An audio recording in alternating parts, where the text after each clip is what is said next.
우리 인생에서 가장 중요한 요소 중 하나는 바로 기쁨입니다. 사람은 기쁨을 바라고 기쁨을 추구하며 기쁨을 좇아 사는 존재라고 해도 과언이 아닙니다. 사람은 기쁨 앞에서 정직한 존재입니다. 만약 사람이 어떤 대상을 기뻐한다면 반드시 그 기쁨의 대상을 위해 살게 되기 때문입니다. 사람이 무엇을 기뻐하는가는 곧 사람이 무엇을 위해 사는가와 연결되는 것이죠. 예를 들어 돈을 기뻐하는 사람은 돈을 위해 삽니다. 성공을 기뻐하는 사람은 성공을 위해 삽니다. 자녀를 기뻐하는 사람은 자녀를 위해 삽니다. 쾌락을 기뻐하는 사람은 쾌락을 위해 살기도 합니다. 사람은 자신에게 기쁨을 주는 바로 그 대상을 위해 삽니다. 그래서 사람이 무엇을 기뻐하는지를 잘 보면 그 사람이 무엇을 위해 사는지를 알 수 있습니다. 반대로 사람이 무엇을 위해 사는지를 보면 그 사람이 정말 기뻐하는 것이 무엇인지도 알 수 있습니다. 이런 면에서 사람은 기쁨 앞에서 정직한 존재라고 하는 것입니다. 그렇다면 성도 여러분, 여러분은 무엇을 기뻐하십니까? 사실 그리스도인이라고 해서 꼭 세상과 다른 이유로만 기뻐하는 것은 아닙니다. 세상이 기뻐하고 축하하는 일들의 대부분은 우리에게도 똑같이 기쁨과 축하의 이유가 됩니다. 회사에서 승진을 했다든지, 자녀가 좋은 회사에 취직했다든지, 청약에 당첨됐다든지, 이런 일들로 우리가 기뻐한다고 해서 문제가 되거나 죄가 되지 않습니다. 하지만 여러분, 만약 우리가 기뻐하는 이유가 세상과 조금도 다르지 않고 완전히 똑같기만 하다면 그것은 문제가 될 수 있습니다. 아까 말했듯이 사람은 자기에게 기쁨이 되는 바로 그 대상을 위해 사는 존재이기 때문입니다. 만약 우리가 기뻐하는 이유가 세상이 기뻐하는 이유와 조금도 다르지 않다면 우리의 삶 역시 세상과 조금도 다르지 않게 될 것입니다. 만약 우리가 세상이 기뻐하는 딱 그 이유로만 기뻐한다면 우리는 반드시 세상과 똑같은 모습으로 살아가게 되어 있는 거죠. 그러므로 그리스도인의 삶이 세상과 달라야 한다면 이는 그리스도인이 기뻐하는 이유도 세상과 달라야 한다는 의미입니다. 세상과 다른 구별된 기쁨의 이유가 있어야 하지만 비로소 우리가 세상과 다른 것을 바라고 세상과 다른 것을 추구하며 세상과 다른 모습으로 살게 되는 거죠. 그렇다면 그리스도인들은 무엇을 기뻐하는 자가 되어야 합니까? 세상과 구별된 그리스도인들만의 기쁨의 이유가 무엇입니까? 바로 이 질문에 대답하기 위해서 우리는 빌립보서를 함께 살펴보려고 합니다. 빌립보서는 기쁨의 서신이라는 별명이 붙을 정도로 기쁨이란 표현이 가득한 책이기 때문이죠. 빌립보서 4장 4절, 주 안에서 항상 기뻐하라. 내가 다시 말하노니 기뻐하라. 이 짧은 서신 안에 기쁨 또는 기뻐하다라는 단어가 무려 18번이나 사용됩니다. 그래서 우리가 이 빌립보서를 잘 읽고 묵상한다면 우리는 세상과 구별된 그리스도인들만의 기쁨의 이유를 발견할 수 있습니다. 그렇다면 그리스도인들의 구별된 기쁨의 이유가 무엇입니까? 우리는 무엇으로부터 기쁨을 찾고 기쁨을 누리며 기쁨을 회복하는 자들이 되어야 합니까? 함께 오늘 본문을 통해 살펴보겠습니다. 바울은 빌립보서를 시작하며 이렇게 말합니다. 3절과 4절입니다. 내가 너희를 생각할 때마다 나의 하나님께 감사하며 간구할 때마다 너희 무리를 위하여 기쁨으로 항상 간구함은 아멘. 바울은 편지의 시작부터 내가 너희를 생각할 때마다 하나님께 감사하며 간구할 때마다 항상 기쁨으로 간구한다고 말합니다. 바울이 편지를 쓰려고 하는데 빌립보 교회를 떠올리자마자 갑자기 기쁨과 감사의 마음을 주체할 수 없는 것입니다. 우리가 알다시피 빌립보서는 옥중 서신입니다. 감옥에서 기록된 편지입니다. 이런 상황에서 뭐가 그렇게 기쁘고 감사하겠습니까? 하지만 바울은 자신의 상황과 관계없이 빌립보 교회를 떠올릴 때 또 그들을 위해 기도할 때 헤아릴 수 없는 큰 기쁨으로 충만해졌습니다. 왜? 그 이유가 5절에서 설명됩니다. 우리 5절을 함께 읽어보겠습니다. 너희가 첫날부터 이제까지 복음을 위한 일에 참여하고 있기 때문이라. 아멘. 너희가 첫날부터 이제까지 복음을 위한 일에 참여하고 있다. 바울은 이것이 바로 내가 너희를 생각할 때마다 이토록 감사하고 기뻐하는 이유라고 말하는 것이죠. 이 일이 왜 이토록 바울에게 큰 기쁨이 되었을까? 이 기쁨에 공감하기 위해서는 먼저 빌립보 교회의 첫날이 어떠했는지를 살펴볼 필요가 있습니다. 여러분도 알다시피 빌립보 교회의 첫날은 너무나도 미약했습니다. 빌립보 교회는 바울이 마게도냐로 건너와 우리를 도우라는 환상을 본 후에 유럽으로 건너가 가장 첫 번째로 개척한 교회죠. 빌립보는 당시 마케도니아의 여러 도시 중에서도 매우 크게 발전된 대도시였습니다. 하지만 이곳에는 유대인들의 회당이 없었습니다. 이는 이 도시에 그만큼 유대인들의 수가 적었다는 뜻이죠. 보통 바울 일행은 어떤 지역에서 전도를 할 때 먼저 유대인들의 회당을 중심으로 복음을 전했습니다. 하지만 빌립보에서만큼은 그렇게 할 수 없었습니다. 그곳에는 회당이 없었기 때문입니다. 그래서 사도행전 16장 13절을 보면 바울이 안식일에 기도할 곳이 없어서 강가로 나가 기도하는 모습을 볼 수 있죠. 감사하게도 하나님은 바울이 기도하던 강가에서 루디아라는 여인을 만나게 하십니다. 그리고 더 감사하게도 바로 이 여인의 마음을 열어서 바울이 전하는 복음을 믿고 받아들이게 하십니다. 그래서 바울은 이곳 빌립보 지역에서 루디아와 그녀의 가족을 전도의 첫 열매로 얻게 됩니다. 하지만 또 얼마 지나지 않아 바울 일행은 복음 전파에 훨씬 더 큰 어려움을 겪게 됩니다. 바로 점치는 여종에게서 귀신을 쫓아냈다는 이유로 재판도 없이 매를 맞고 감옥에 갇히게 된 것입니다. 하지만 하나님은 이번에도 바울과 그의 일행에게 은혜를 베푸셨죠. 곧 바울 일행이 감옥에 갇힌 중에도 그곳을 지키던 간소와 그의 가족들의 영혼을 얻게 하신 겁니다. 바로 이 대목에서 등장하는 말씀이 그 유명한 사도행전 16장 31절이죠. 주 예수를 믿으라, 그리하면 너와 내 집이 구원을 받으리라. 하나님은 놀라운 기적과 은혜로 간소와 그의 가족들이 복음을 믿고 세례를 받게 하셨습니다. 하지만 이 모든 은혜에도 불구하고 바울은 날이 밝자마자 곧바로 빌립보에서 추방을 당하게 되죠. 이것이 빌립보 교회의 첫날이었습니다. 여러분, 어떻게 보면 참 은혜로운 이야기지만 빌립보 교회의 입장에서 이 첫날은 과연 어땠을까요? 빌립보 교회의 입장에서 이 첫날은 쉽게 말해 생존의 가능성이 거의 없는 절망적인 상황이었습니다. 왜? 빌립보 교회는 개척교회였습니다. 복음을 믿고 세례를 받은 루디아 가족과 간수의 가족이 그 교회 구성원의 전부였습니다. 아무리 많이 잡아도 10명에서 20명이 채 안 되었을 것입니다. 물론 수가 적은 것 자체가 문제는 아닙니다. 수가 적어도 복음이 계속 역사하기만 한다면 교회는 얼마든지 살아남고 성장할 수 있기 때문입니다.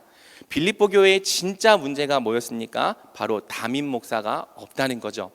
설상가상으로 그 교회 구성원들이 모두 예수님을 믿은 지 얼마 안 된 새신자들이었다는 것입니다. 여러분, 루디아와 그의 가족들이 양육을 얼마나 받았을까요? 성경은 바울이 빌립보 지역에서 머물렀던 그 기간을 정확히 알려주지 않습니다. 아마 아무리 길게 잡아도 한 달을 넘지 않았을 것입니다. 우리로 따지자면 딱 3가족반을 수료할 만큼의 양육만 받은 겁니다. 여러분, 간수와 그의 가족들은 양육을 얼마나 받았을까요? 이건 성경에 정확히 나와 있습니다. 딱 하룻밤 몇 시간 배웠습니다. 아주 간신히 복음이 무엇인가 기초 정도 배웠습니다. 이제 갓 3가족반을 수료한 루디아 가족, 또 복음을 딱 하루 몇 시간 정도 배운 간수 가족, 이 두 가족이 빌립보 교회 첫날 멤버였습니다. 그리고 그들은 자기들을 양육해줄 담임 목사님을 곧바로 잃어버린 것입니다. 물론 3차 전도 여행 때 바울이 잠시 빌립보에 들렀다는 기록이 나오긴 하지만 거의 대부분의 이 많은 시간을 빌립보 교회는 목자 없이 지내야 했죠. 여러분, 인간적인 눈으로 볼 때 이 교회가 생존할 수 있겠습니까? 살아남을 수 있겠습니까? 만약 오늘날에 이와 똑같은 일이 벌어진다면 그 교회는 어떻게 되겠습니까? 믿은 지 한 달 된 가정과 믿은 지 하루 된 가정이 멤버의 전체인 개척교회. 그런데 담임 목사님이 갑자기 사정이 생겨서 떠나야 하는 교회. 여러분, 이런 교회는 인간적인 눈으로 봤을 때 오늘날에나 바울의 때에나 거의 살아남을 가능성이 없는 교회입니다. 언제 와해될지 모르는 교회, 또 언제 구성원들이 복음을 떠나 옛 삶으로 돌아갈지 모르는 교회, 이것이 빌립보 교회의 연약한 첫날이었습니다. 하지만 사랑하는 여러분, 빌립보서가 기록된 때가 바로 이 첫날부터 약 10년이 흐른 때입니다. 이때에도 빌립보 교회는 사라지지 않고 여전히 복음 안에 잘 남아 있었습니다. 빌립보 교회는 망하지 않았습니다. 첫날부터 이제까지 복음을 떠나지 않고 계속 복음 안에 잘 남아 있었습니다. 그러니 바울이 빌립보 교회를 생각할 때마다 어떤 마음이 들었겠습니까? 내가 너희를 생각할 때마다 나의 하나님께 감사하며 간구할 때마다 너희 무리를 위하여 기쁨으로 항상 간구함은, 이것이 바울이 빌립보 교회를 생각할 때마다 항상 감사와 기쁨으로 충만해졌던 이유죠. 비록 바울은 빌립보 교회를 가장 연약한 모습으로 남겨두고 나왔을지라도 하나님은 빌립보 교회 안에서 착한 일을 시작하셨습니다. 그리고 그 일을 무려 10년이 넘도록 신실하게 이루어 오셨습니다. 그래서 바울이 6절에서 이렇게 고백하죠. 너희 안에서 착한 일을 시작하신 이가 그리스도 예수의 날까지 이루실 줄을 우리는 확신하노라. 아멘. 바울은 빌립보 교회가 10년이 지난 지금까지도 복음 안에 잘 남아있는 이유를 하나님의 신실하심 때문이라고 고백합니다. 그리고 그들 안에서 착한 일을 시작하신 하나님이 그리스도 예수의 날까지도 일하시고 역사하시며 마침내 완성하실 것을 확신했죠. 바울은 첫날부터 이제까지 복음 안에 잘 서 있는 빌립보 교회와 그들에게 신실하게 역사하신 하나님을 보며 감사와 기쁨으로 충만했던 것입니다. 그러므로 성도 여러분, 여러분은 바울이 기뻐했던 이 기쁨의 이유에 공감이 되십니까? 바울이 지금 어떤 이유 때문에 감사하고 기뻐하는지가 보이십니까? 바울이 기뻐하는 이유는요, 바로 자신이 복음을 전했고 또 복음으로 나왔던 빌립보 교회의 영혼들에게 있었습니다. 마치 부모가 자기 자녀의 잘됨을 기뻐하듯이 복음으로 낳은 그 영혼들이 복음 안에 잘 서 있는 바로 그 모습을 보며 바울은 크게 기뻐했습니다. 이것이 바로 오늘 본문이 보여주는 그리스도인들의 첫 번째 구별된 기쁨의 이유입니다. 오늘 말씀처럼 그리스도인들은요, 자기 자신의 잘됨을 넘어 내가 복음으로 낳은 영혼들의 잘됨 때문에 크게 기뻐합니다. 바로 이 부분이 세상과 다른 거예요. 세상은 대부분 기쁨의 이유를 자기 자신에게서 찾습니다. 아담 안에서 태어난 죄인들은 자기 자신이 인생에서 제일 중요합니다. 그래서 성경은 자기 사랑이야말로 모든 죄인들의 공통적인 죄성이라고 말합니다. 나한테 가장 중요한 것이 항상 내 자신인 거예요. 내가 제일 중요합니다. 다른 사람이 뭐 어쨌다는 거 관심이 가기도 하지만 크게 중요하지 않습니다. 나는 나를 너무나도 사랑하기 때문에 나에게 얼마나 좋은 일이 생겼는지가 남의 일보다 훨씬 더 중요합니다. 그 일이 나를 얼마나 높은 자리로 올려주었는지, 그 일이 나를 얼마나 더 나타내고 드러내 주었는지, 그 일이 나에게 얼마나 더 큰 쾌락을 주었는지, 세상이 기뻐하는 모든 이유의 중심에는 바로 자기 자신이 있습니다. 그러니 가족이나 정말 친한 친구를 제외하고 다른 사람이 내 기쁨의 이유가 되는 일이 우리 인생에서 그리 많지 않습니다. 하지만 사랑하는 여러분, 예수님 안에서 주어진 새 생명은 우리를 새로운 피조물이 되게 했습니다. 더 이상 자기 자신만 사랑하는 존재가 아니라 하나님과 그분의 자녀들을 사랑하는 존재가 되게 했습니다. 복음은 우리를 바꾸되 자기를 위해서만 사는 존재가 아니라 함께 한 몸으로 살아가며 다른 영혼들을 기뻐하는 존재로 바꾸어 놓은 것입니다. 이전에는 저 사람이 그냥 남으로만 느껴졌는데 이젠 더 이상 남처럼 느껴지지 않는 거죠. 어느새 함께 복음 안에 있는 형제 자매들이 마치 내 몸의 일부처럼 느껴지기 시작하는 거예요. 그래서 신기하게도 구원받은 이후에 우리 기쁨의 이유가 우리 자신에게서 하나님과 다른 영혼들에게로 옮겨지는 거죠. 우리 형제 자매가 복음 안에 잘 서 있지 못하고 흔들리는 모습을 보면 그것이 왜 이렇게 가슴 아프고 괴로운지 슬피 울며 기도하게 되는 겁니다. 반대로 어려움에도 불구하고 복음 안에 잘 서서 여전히 신실하게 믿음을 고백하는 모습을 보면 그것이 왜 이렇게 기쁘고 감사한지 마치 자기 일처럼 기뻐하고 즐거워하며 하나님께 영광과 찬송을 올려드리게 되는 거죠. 여러분, 이것은 정말 놀라운 변화입니다. 자기 자신밖에 사랑할 줄 모르던 인생에서 다른 사람의 영혼을 진정 사랑할 줄 아는, 또 사랑할 수 있는 인생으로 변화되는 것, 기적 같은 변화입니다. 예수님 안에서 우리가 새로운 피조물이 된 순간 이제 우리 기쁨의 이유가 우리 자신에게서 우리의 형제 자매들에게로 옮겨졌습니다. 그래서 이제 거듭난 우리는 우리 자신이 아니라, 우리 자신뿐만 아니라 우리의 형제 자매들의 잘됨을 보고 기뻐하며 감사하며 하나님께 영광 돌리는 삶을 살게 되는 거죠. 한편 사랑하는 여러분, 오늘 본문에서 바울의 기쁨은 단지 이 정도 수준에서 머물지 않습니다. 바울의 기쁨은 훨씬 더 크고 충만한 기쁨으로 나아갑니다. 10년이 지난 이 빌립보 교회의 수준이 단지 복음 안에 머물러 있는 그 정도의 수준이 아니었기 때문입니다. 5절을 자세히 보면 이제 빌립보 교회는 복음 안에 머물러 있는 수준을 넘어서 복음을 위한 일에 참여하는 수준까지 성장해 있었습니다. 너희가 첫날부터 이제까지 복음을 위한 일에 참여하고 있기 때문이라. 아멘. 여러분, 빌립보 교회가 복음을 위한 일에 어떻게 참여했습니까? 우리 7절을 함께 읽어보겠습니다. 내가 너희 무리를 위하여 이와 같이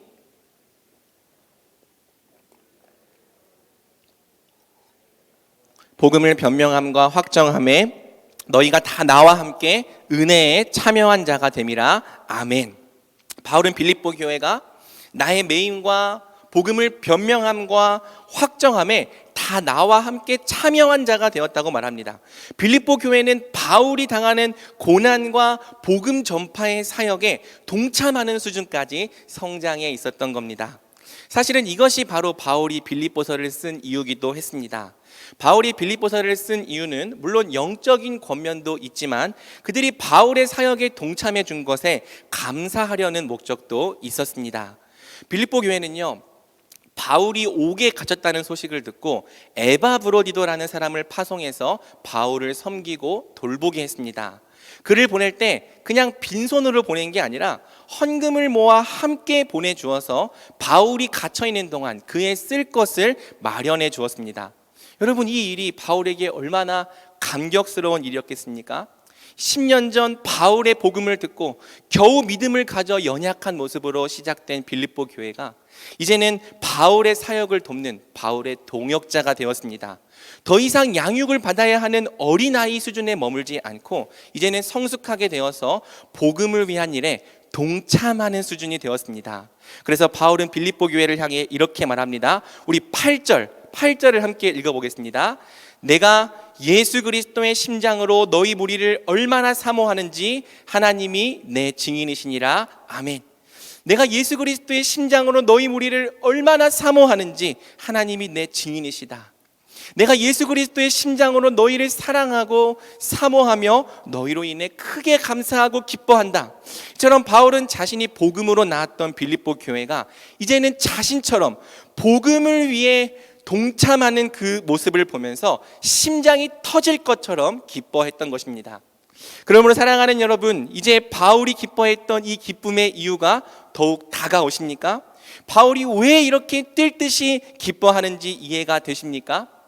만약 이 마음이 이해가 되고 이 마음이 공감이 된다면 바로 우리에게도 이 예수 그리스도의 심장이 있는 것입니다. 여러분, 이 본문에서 심장이란 단어는 본래 창자란 뜻이에요. 이 본문에서는 창자가 끓을 만큼 애타는 마음을 말하는 것입니다.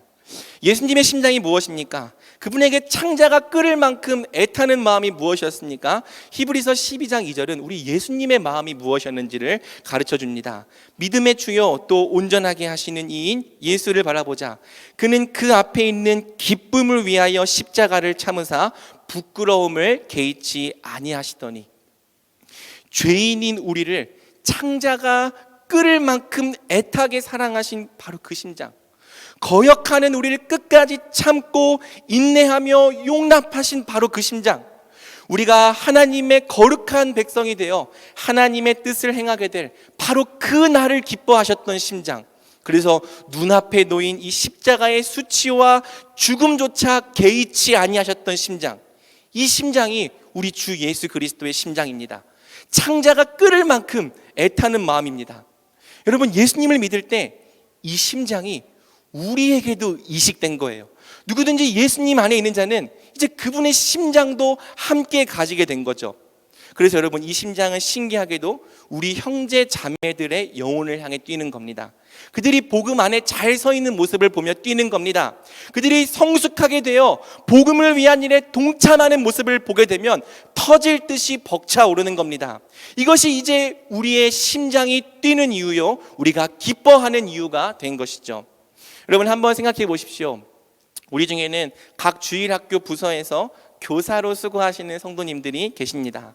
특별히 우리 중고등부를 맡고 계신 선생님들, 물론 학생들이 참 예쁘지만 때로는 말을 얼마나 안 듣습니까? 또 학생들의 신앙이 우리가 보기에는 얼마나 위태위태해 보입니까? 시험 기간이라고 안 오고, 놀러 간다고 안 오고, 그냥 졸려서 못 일어났다고 안 오고, 교회 안 오는 이유가 수백 수천 가지입니다. 물론 사랑과 인내로 양육하지만 언제 이 아이가 정말 믿음을 갖게 될 때까지, 언제 이 아이가 하나님 앞에 자기 믿음으로 스스로 서게 될지 갈피가 잡히지 않습니다. 저도 전에 청소년 사역을 3년 했지만 청소년 사역이 다 좀 그런 비슷한 면이 있습니다. 그런데 여러분, 10년이 흘러서 어떤 일이 일어납니까? 그렇게 위태위태했던 아이가 제발 교회만 떠나지 않았으면 좋겠다고 생각했던 그 아이가 여전히 교회 안에 잘 남아있는 거예요. 그런데 자세히 보니까 그냥 남아있는 수준이 아닙니다. 이 친구가 어느새 청년부에서 목자가 되어 있습니다. 교회에 잘 나오지 않는 자기 목원들을 놓고 울며 기도하며 복음을 위한 일에 참여하고 있습니다. 전심전력으로 동참하고 있습니다. 또 어떤 아이는 주일학교 교사가 되어 있습니다. 그래서 자기도 학생 때 말 잘 안 들었으면서 아이들 보고 말씀 잘 들으라고 말씀을 가르치고 있습니다. 여러분, 이런 모습을 보게 되면 우리의 심장이 얼마나 두근거리겠습니까? 우리 안에 있는 예수 그리스도의 심장이 큰 기쁨으로 벅차오르지 않겠습니까? 또 여러분, 만약 우리가 양육했던 그 학생들 중에서 목회자가 나오고 선교사가 나오게 된다면 바로 그 일 때문에 우리가 밤낮으로 하나님께 감사와 찬양을 올려드리지 않겠습니까? 여러분, 또 생각해 봅시다. 우리 중에 여러 모양으로 영혼들을 섬기는 분들이 많이 계십니다. 교우당들도 계시고 목자들도 계십니다. 분명 한 명의 새 가족이 교회 안에 들어와서 새 가족반을 잘 수료하고 정착하는 것만 해도 너무나 감사한 일이에요. 그런데 만약 거기서 끝나지 않고 내가 양육했던 사람이 어느새 훈련을 받아 성숙하게 된다면, 그래서 나와 같이 복음을 위한 일에 동참하는 자가 된다면, 더 이상 양육을 받아야 하는 위치가 아니라 다른 영혼들을 양육하는 위치에 서게 된다면, 나와 함께 복음을 위한 일에 동참하며 바로 그 위치에서 헌신하는 모습을 보게 된다면 우리의 마음이 얼마나 기쁘겠습니까? 우리 안에 있는 예수 그리스도의 심장이 터질 것처럼 벅차오르지 않겠습니까? 여러분, 이것이 바로 이 시대의 바울이 기뻐했던 이유고, 또한 오늘날의 우리가 여전히 크게 기뻐할 수 있는 이유인 것이죠. 우리의 사명은 단지 교회 안에 사람이 오게 하는, 머물게 하는 그 정도 수준에서 멈추지 않습니다. 우리의 사명은요, 바로 우리처럼 복음을 위한 일에 동참하는 나와 같은 제자들을 세워내는 것에 있습니다. 한 영혼을 제자 삼아 복음에 동참하는 사역자로 세워내고, 또 그 사역자가 한 영혼을 제자 삼아 복음에 동참하는 사역자를 세워내는 것, 이것이 우리 주님께서 주신 지상 명령이고 우리가 이 땅에서 진정으로 기뻐할 수 있는 기쁨의 이유가 되는 것입니다. 그러므로 사랑하는 여러분, 이제 이러한 기쁨의 이유를 가진 우리가 이 땅에서 어떤 모습으로 살아가겠습니까? 우리 9절에서 11절을 함께 마지막으로 읽어보겠습니다. 내가 기도하노라 너희 사랑을 지식과 모든 총명으로 점점 더 풍성하게 하사 또 진실하여 허물 없이 그리스도의 날까지 이르고 예수 그리스도로 말미암아 의의 열매가 가득하여 하나님의 영광과 찬송이 되기를 원하노라. 아멘. 여러분, 서론에서도 말했지만 사람이 무엇을 기뻐하는가는 사람이 무엇을 위해 사는가를 결정합니다. 사람은 기쁨 앞에서 정직한 존재, 자기에게 기쁨을 주는 바로 그 이유를 위해 사는 존재이기 때문입니다. 이제 구별된 기쁨의 이유를 소유하게 된 성도는 이 땅에서 구별된 삶의 모습으로 살아가게 되는 거죠. 어떻게 살아갑니까? 이 기도의 내용을 자세히 봅시다. 하나님, 빌립보 교회가 진리 안에서 사랑이 더욱 풍성한 교회가 되게 하여 주시옵소서. 그들이 지극히 선한 것을 분별하게 하여 주옵소서. 그들이 진실하여 허물 없이 그리스도의 날까지 이루고 예수 그리스도로 말미암아 의의 열매가 가득하여 하나님의 영광과 찬송이 되게 하여 주옵소서. 바울은 빌립보 교회가 진리 위에 굳게 서서 사랑이 더 풍성한 교회가 되도록, 하나님의 뜻을 더 잘 분별하는 교회가 되도록, 그래서 그들이 진실하여 허물 없이 그리스도의 날까지 이루고 의의 열매가 가득해져서 하나님의 영광과 찬송이 되는 교회가 되도록 기도했습니다. 왜요?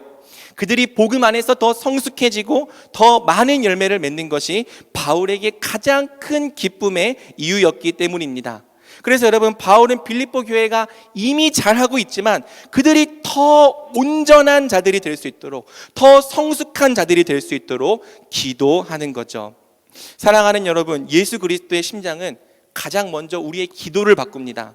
전에는 우리가 우리 자신의 유익을 위해서만 기도했습니다. 우리 자신의 잘됨을 위해서만 기도했습니다. 내 자신의 형통을 위해서만 기도했습니다. 하지만 이제 우리 안에 있는 예수 그리스도의 심장은 나를 넘어서 내 옆에 있는 지체들의 유익과 영혼들의 잘됨과 그 영혼들의 형통을 위해 기도하게 만듭니다. 하나님, 내가 맡고 있는 어린 영혼들이, 학생들이, 청년들이, 목원들이 사랑에 더 풍성하게 하여 주옵소서.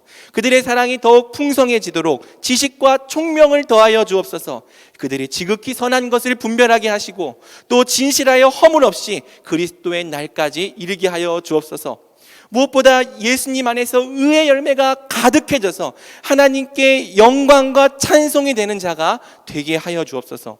바로 이 기도가 이제 예수 그리스도의 심장을 가진, 구별된 기쁨의 이유를 가진 우리의 기도가 되는 것입니다.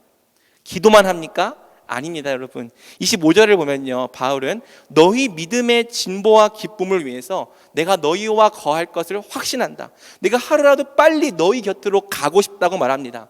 그러면 만약 상황만 허락되었다면 바울은 최선을 다해 그들을 진리로 양육했을 겁니다. 그들이 복음 위에 굳게 설 때까지 모든 양육과 돌봄과 수고와 노력을 절대 아끼지 않았을 것입니다. 왜?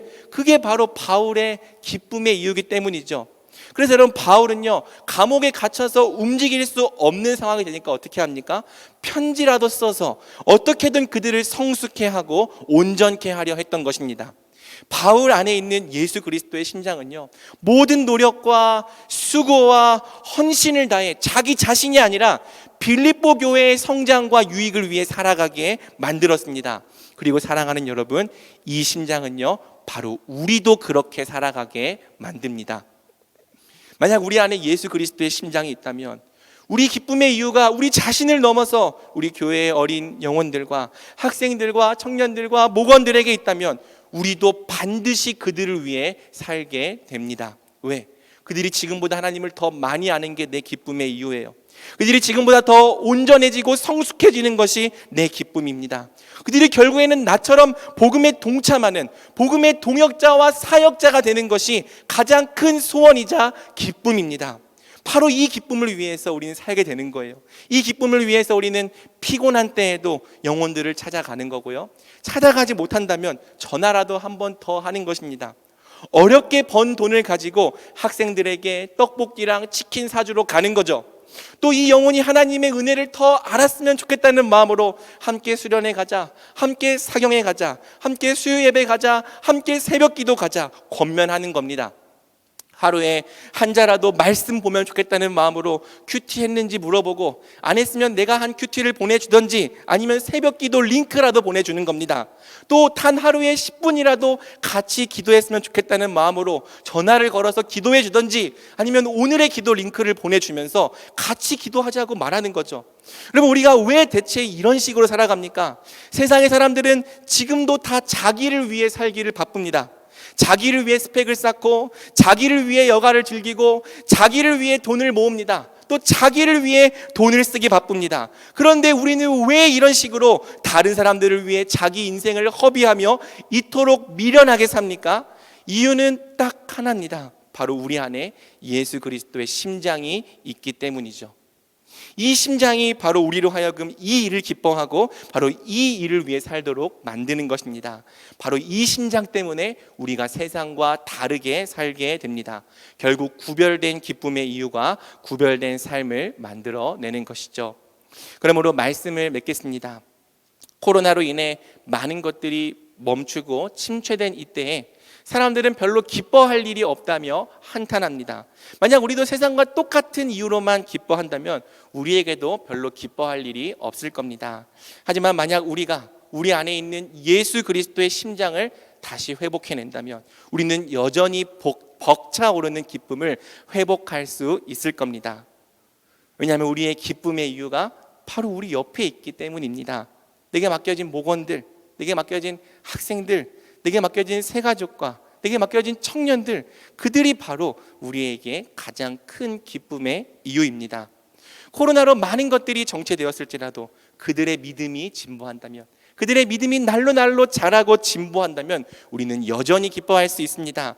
또 그들이 우리와 같이 한 영혼을 제자 삼는 동역자로 서게 된다면 우리의 심장은 터질 듯이 벅차오르게 될 것입니다. 그러므로 사랑하는 성도 여러분, 함께 이 기쁨의 이유를 위해 살아갑시다. 다른 데서 기쁨을 찾지 말고 한 영혼을 구원하고 세워내는 일에 기쁨을 찾는 우리가 됩시다. 때를 얻든지 얻지 못하든지 절대 멈춰 서지 말고 날마다 복음을 위한 일에 더욱 힘쓰는 우리 대전중앙교회가 됩시다. 하나님께서 우리 대전중앙교회 안에 세상과 구별된 참된 기쁨을 가득 넘치게 하여 주시길 우리 주님의 이름으로 간절히 소망합니다. 아멘. 우리 이 시간 함께 찬양하며 또 이 말씀을 위해 기도하는 시간을 갖겠습니다. 우리 세상 모든 민족이 구원을 얻기까지 쉬지 않으시는 하나님, 주의 심장 가지고 우리 이제 일어나 주 따르게 하소서. 함께 고백하며 찬양할 때 주님, 우리가 이제는 주의 심장으로 일어나는 자들이 되게 하여 주시옵소서. 주의 심장으로 다른 영혼들에게 나아가는 자들이 되게 하여 주옵소서. 우리 이 마음으로 함께 찬양하며 나아가겠습니다. 세상 모든 민족이 구원을 얻기까지